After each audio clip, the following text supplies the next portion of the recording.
Salut, salut. Bah aujourd'hui du coup on est en train de préparer un peu nos plates-bandes là. Donc du coup on enlève un petit peu ce qui a repoussé dedans. Voilà, et puis après ça on va pouvoir passer un petit peu aux plantations maintenant qu'on a libéré ce coin-là des poules. Voilà, on va pouvoir faire des choses. Allez, on vous tient au courant. Donc comme on vous expliquait, on a retiré la paille et on fait un petit peu comme ce qu'avait dit sur la chaîne de Jardin des Merveilles, c'est-à-dire qu'on pousse la paille complètement.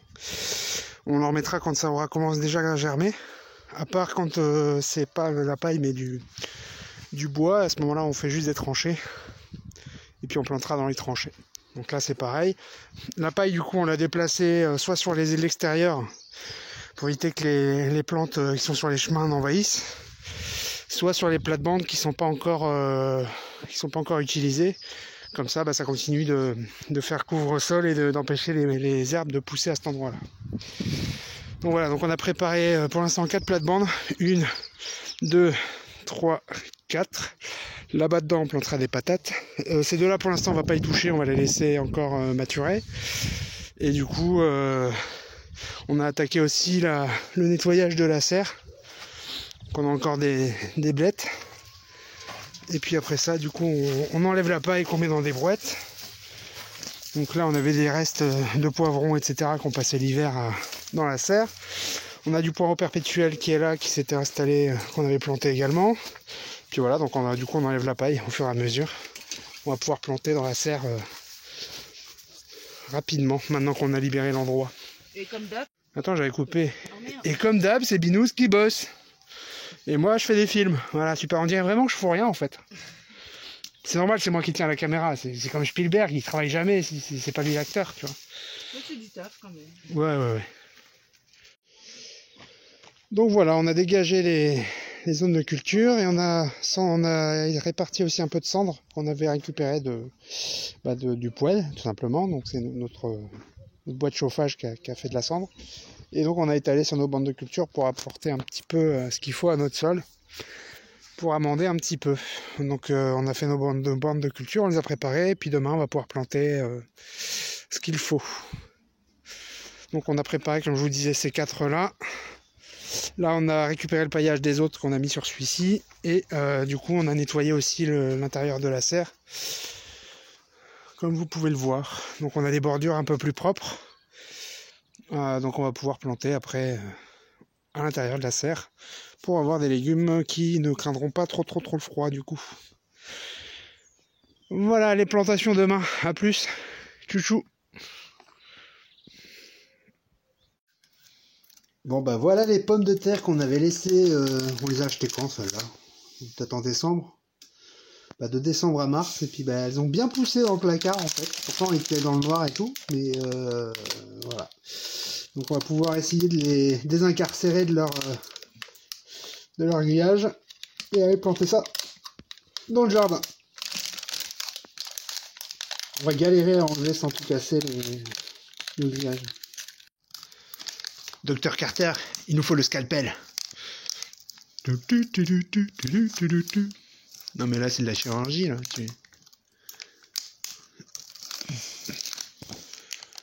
Pour nous désincarcérer de là-dedans. Il y aura de la casse, hein, ça c'est sûr, mais...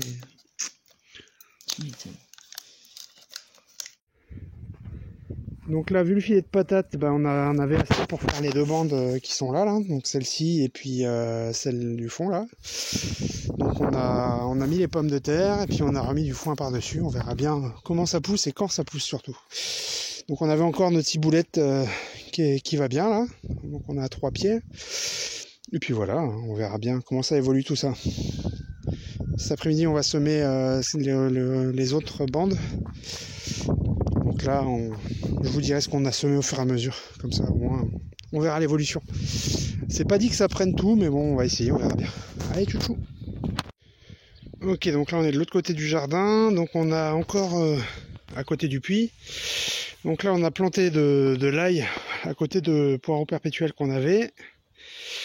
Et puis on est en train de dégager un petit peu le coin où il y avait le sapin là, parce qu'on a un chou qui a poussé naturellement.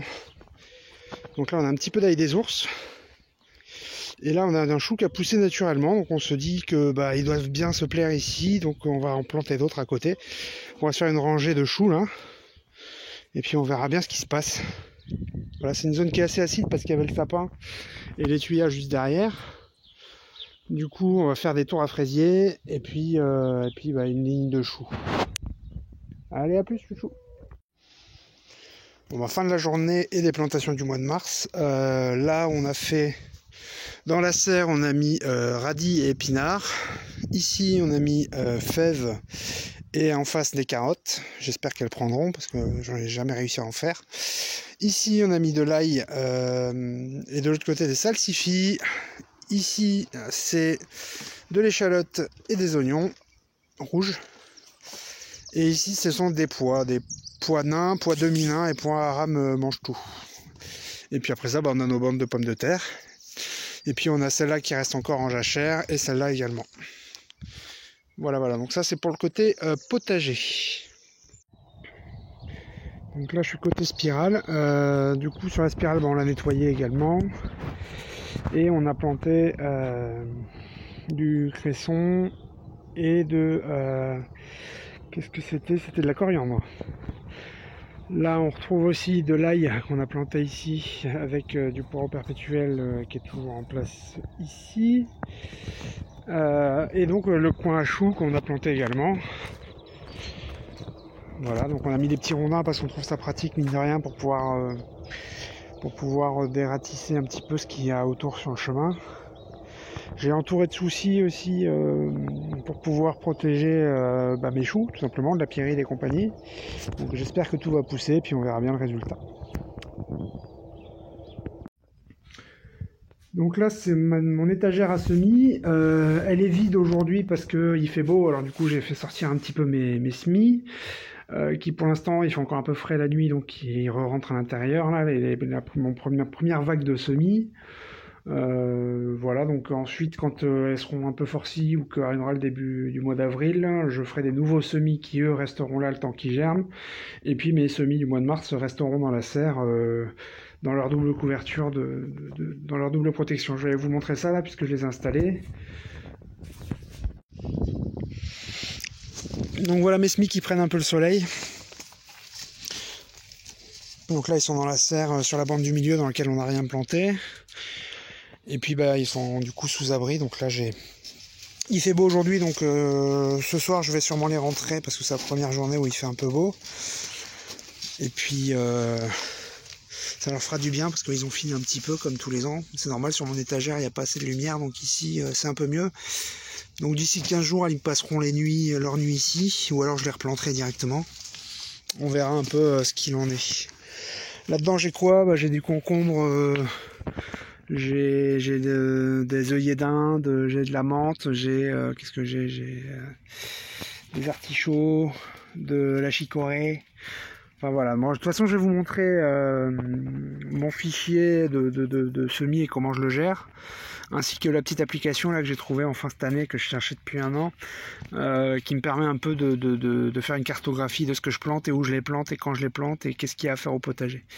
Donc je vous montre tout ça. Alors vous me direz, mais gros naze, mais comment tu fais pour gérer à tel point aussi bien tes semis? Et là je vous répondrai, bah, j'ai ce fichier là et la petite application que je vais vous montrer. En toute modestie, bien évidemment comme d'habitude, donc je mets toutes mes plantes sur le côté, j'ai mes petits codes couleurs qui me disent de quel fournisseur c'est. Là par exemple la gapangue bleue, j'en ai plus en graines, donc il faudra que je me ravitaille. Enfin, voilà, donc j'ai mes petits codes couleurs, j'ai le type, la famille, l'exposition, la rusticité, la description que généralement je trouve sur le sachet des graines que j'achète, avec quelles associations ça se plaît bien. Les dates de semis avec la période de semis, la période pleine terre avec les filtres qui vont bien. Donc là typiquement j'ai mis un filtre sur ce qu'il faut mettre en période pleine terre pour le mois de mars. Donc voilà, du coup il m'affiche tout ce que j'ai à planter en pleine terre directement au mois de mars. Donc il y a l'ail des ours, l'ail classique, etc. Donc, tout ça c'est ce que j'ai planté là dans la vidéo que je suis en train de vous mettre. Et ça me permet comme ça de suivre un petit peu ce que j'ai à planter et où planter.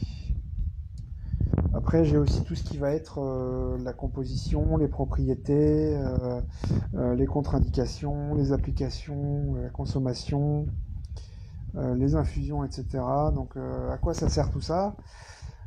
Du coup,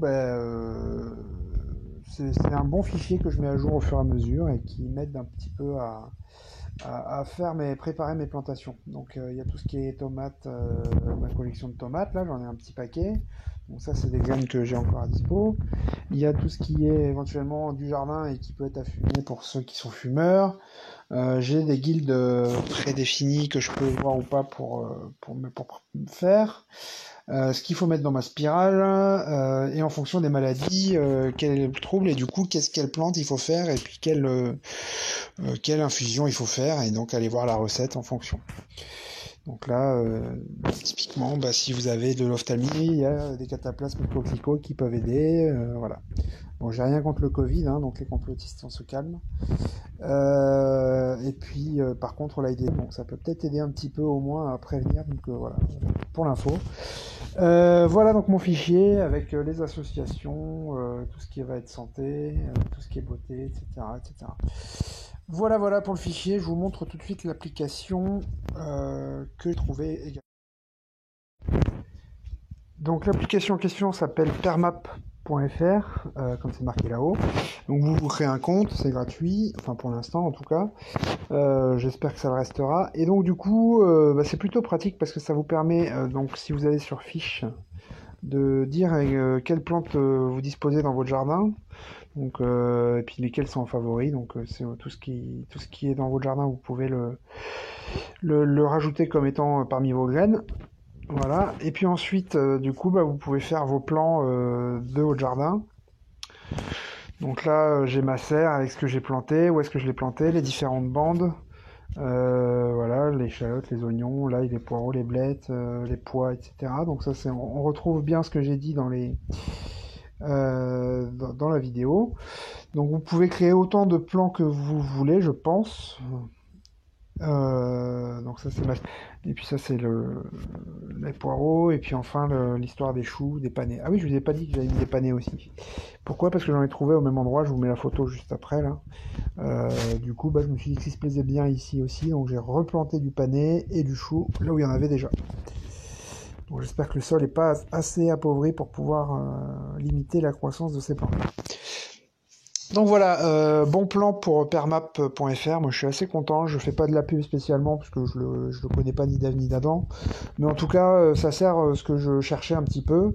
Autre point positif sur son truc, c'est qu'il vous donne un petit peu la hauteur, les périodes de plantation et aussi les plantes amies ennemies. Donc ce qu'il y a de bien, c'est quand vous positionnez les plants sur la carte, il vous dit si son voisin ou ses voisins les plus proches sont ou pas compatibles, quoi. Donc ça vous permet de faire des associations un peu facilitées grâce à son application.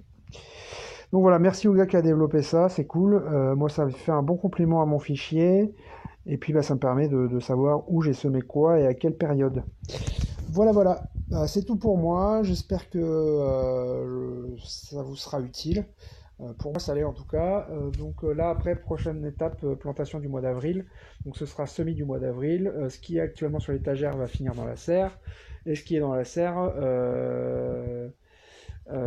pour l'instant, il n'y a rien dans la serre puisque c'est le début de saison. Mais en tout cas, sinon, ce sera planté directement en terre quand ça arrive à peu près à maturité, quoi. Voilà. Allez, à plus, tchou.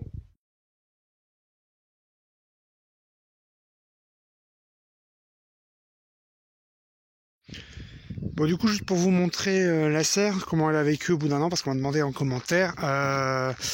Bon, j'en suis assez content. Je pense pas qu'elle fera 10 ans comme ça, parce que tout simplement, elle prend quand même des tempêtes. Hein, donc elle résiste assez bien. Elle a quand même des zones de fragilité, notamment là, j'ai scotché parce que ça s'était déchiré. Mais vous voyez que comme c'est grillagé le maillage, finalement, ça limite assez les dégâts à une zone précise. Là c'est pareil, ça s'est déchiré sur les fermetures là, ça tient plus de partout. Là c'est pareil, en bas vous voyez que la porte en gros c'est un peu déchiré du reste de la bâche du fait du vent qui a soufflé dedans. Donc voilà, il y a quelques zones de faiblesse, notamment au niveau comme je vous montre ici, c'est les attaches en fait qui lâchent. Donc ça tient, la bâche ne tient plus forcément sur la porte. Là au niveau du sol en fait ça s'est décollé, ça s'est déterré, donc il va falloir que je réenterre. C'est pour ça que j'ai mis tout plein de pneus et de gros blocs de béton là. Tout simplement pour tenir ma serre quand il y a du vent comme aujourd'hui. Et du coup vu que le vent s'engouffre, j'ai la moustiquaire là qui est un petit peu morflée sur une des fenêtres et sur cette fenêtre là notamment. Donc bon, après les autres fenêtres vont bien, donc voilà. Donc en gros j'ai 2-3 zones de prise d'air qui malheureusement n'aident pas à ce que la serre aille bien. Mais en gros si on fait attention un petit peu et que on bouche les trous dès qu'il y en a un et dès qu'on en voit un surtout, et du coup ça permet de limiter les dégâts. Donc là c'est pareil, ça s'est déchiré à cet endroit là, ça s'est déchiré là-haut et de l'autre côté aussi.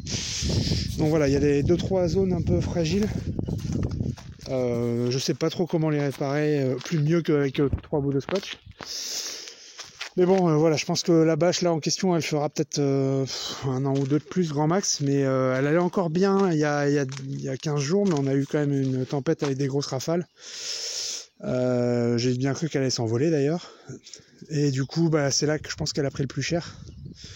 Mais bon, voilà, on va voir. Je vous tiendrai au courant comment ça évolue dans le temps. Allez, à plus!